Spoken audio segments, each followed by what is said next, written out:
Please welcome Dr. Chung with a big round of applause.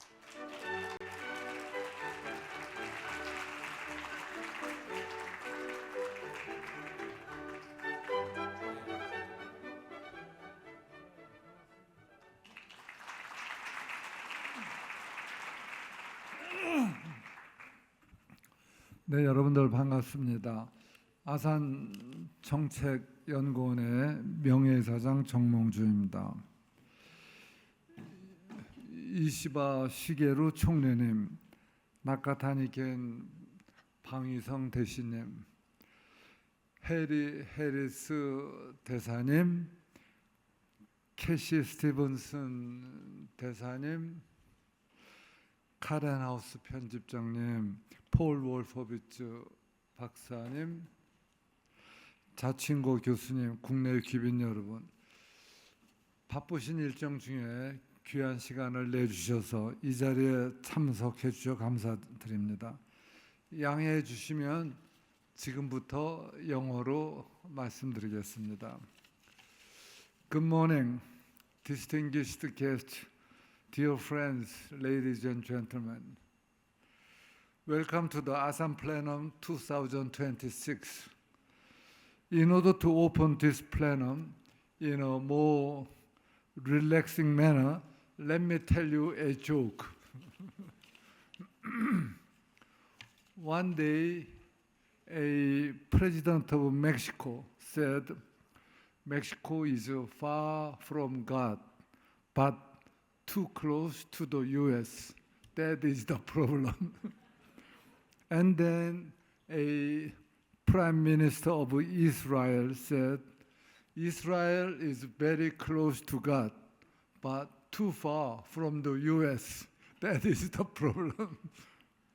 We Koreans think South Korea, with large Christian population, is close to God, but too far from the US and too close to North Korea, China, and Russia. The theme of this year's plenum is modernizing alliances. The United States has around 50 treaty allies around the world today. The US-led alliance system won the Cold War. In Asia, the hub and spoke system deterred a second Korean War and laid the conditions for economic development and democratization in South Korea, Japan, Taiwan, Philippines, and beyond. In Europe, the collective security of NATO won the Cold War against Soviet Union, reunified Germany, and liberated the Warsaw Pact countries from communism. South Korea is one of the great alliance success stories. Since 1953, the Korea-US alliance has been the shield that enabled the miracle of the Han River. Had it not been for the alliance with the United States, South Korea we know today would not have been possible. Our survival, prosperity, and democracy were built not only on Korean resilience, but also on the sacrifice of American and UN forces who fought for a country they had never heard of. Many of our speakers today come from countries who sent troops and medical support under the UN flag to defend South Korea, including Australia, New Zealand, the Philippines, India, and United Kingdom. On behalf of the Korean people, I want to express my sincere gratitude to you for your sacrifice. Ladies and gentlemen, today, as the United States rethinks its place in the world, the US-led alliance system that emerged at the end of the Second World War is undergoing a major change. Over the past decade, the United States started to modernize its alliances in different ways. As an ally, we must continue to bear our share of the burden of collective security. Alliances are not static. They must evolve, or they may erode. They must modernize, or they may weaken. For South Korea, which the Trump administration calls a model ally, this modernization of alliance will affect our national security and our strategic future.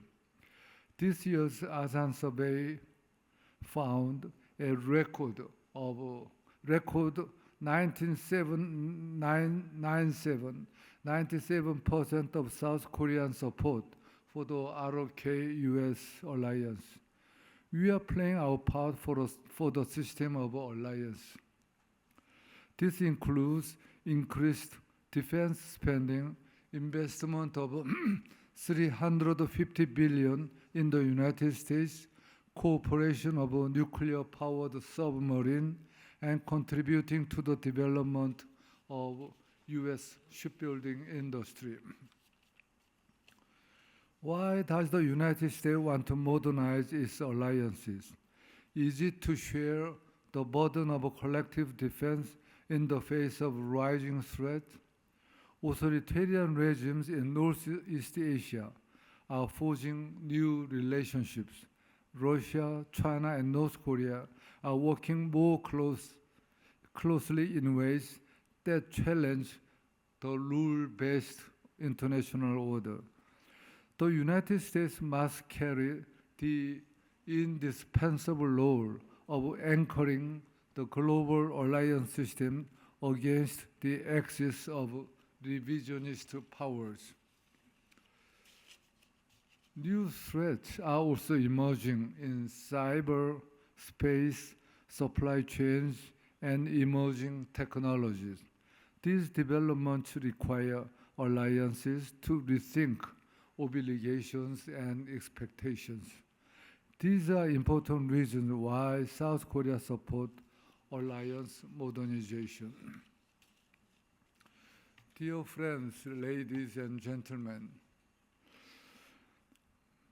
there are some concerns about what alliance modernization may mean.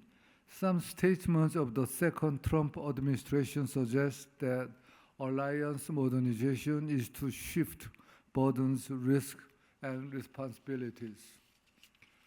Many in Korea worried that United States is no longer fully committed to addressing the nuclear threat from North Korea. The U.S. National Defense Strategy mentioned that South Korea should take primary responsibility for dealing with North Korea. North Korea now presents its nuclear forces as a source of regime legitimacy, calling them the pinnacle of dignity and self-reliance, and making clear that it will continue to strengthen its nuclear and missile capabilities. While Pyongyang deepens its alignments with China and Russia, and North Korea possesses a growing and diversified nuclear arsenal, what kind of credible deterrence do we need? If South Korea is being asked to take the primary responsibility for dealing with the North Korean threat without the support of a U.S. alliance, and then this may require bold, new thinking for Korean diplomacy. For example, how should South Korea deal with countries that try to exploit inter-Korea relations to extract benefits from both sides? South Korea should rethink its diplomatic posture toward states that benefit from a relationship with Seoul while legitimizing the North Korean regime. One proposal that has emerged is the idea of a Korean version of the Hallstein Doctrine. During the Cold War, West Germany adopted the Hallstein Doctrine to signal that it would cut diplomatic relations with countries that recognized East Germany as a sovereign state. The purpose was to show that opportunistic diplomacy should carry consequences. A Korean version of this idea would send a similar message. Those countries which engage in opportunistic political behavior should also be held accountable. Partnership with South Korea must come with responsibilities. Countries cannot expect access to South Korea's market, capital, technology, and security cooperation, while at the same time supporting a regime that threatens us with nuclear weapons. Dear friends, ladies and gentlemen, please allow me to conclude my remarks with some thoughts on what I think a true modernization of the U.S. alliance system could look like. The first suggestion is a stronger nuclear sovereignty for allies. We must also be prepared to discuss options once considered difficult. This includes the redeployment of several dozen U.S. tactical nuclear weapons that the United States withdrew from South Korea in 1991 with the end of the Cold War. The United States still deploys about 100 tactical nuclear weapons in 5 European countries. Then why not in South Korea? Nuclear weapons can be deterred only by nuclear weapons. In Europe, U.S. tactical nuclear weapons have long been forward deployed under NATO's nuclear sharing arrangement. They are not symbols of escalation, but tools of reassurance. They are political signals that deterrence is collective and credible. This raises a question: why is such an arrangement considered stabilizing in Europe but unthinkable in Asia? The debate must now move beyond whether such options can be discussed. This can include questions of command and control, escalation management, and the alliance consultation mechanism. One possibility that you could consider is a coordinated approach involving South Korea and Japan. These discussions raise sensitive political questions, especially in Japan. Japan's 3 non-nuclear principles have played an important role in the past, but principles created for a previous environment should not be a barrier in time when environments have changed.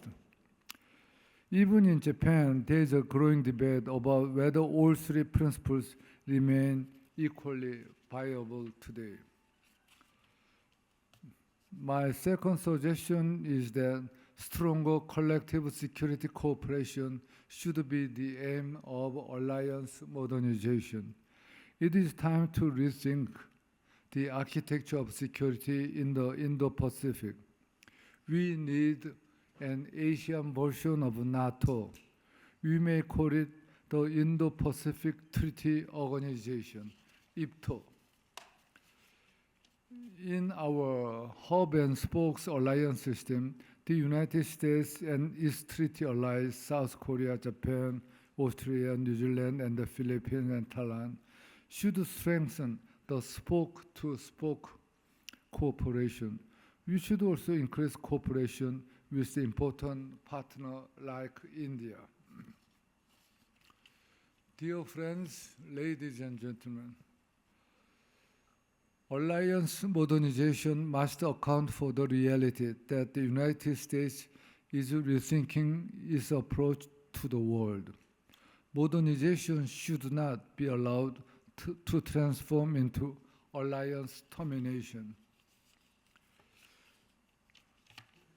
We should be careful not to throw the baby out with the baby water. I hope my calls for nuclear sovereignty through nuclear weapon sharing and redeployment of tactical nuclear weapons and collective security measures will ensure that the US-led alliance system can be modernized to successfully endure for another 80 years. During today's sessions, we'll examine alliance modernization across military, economic, and technological dimensions. We'll discuss alliances in the Indo-Pacific region as well as those in the Atlantic. You have a term like MAGA. Let's make America great again. And this morning I want to say, let's make alliance great again. It's another MAGA. Thank you very much for sharing your insight and wisdom.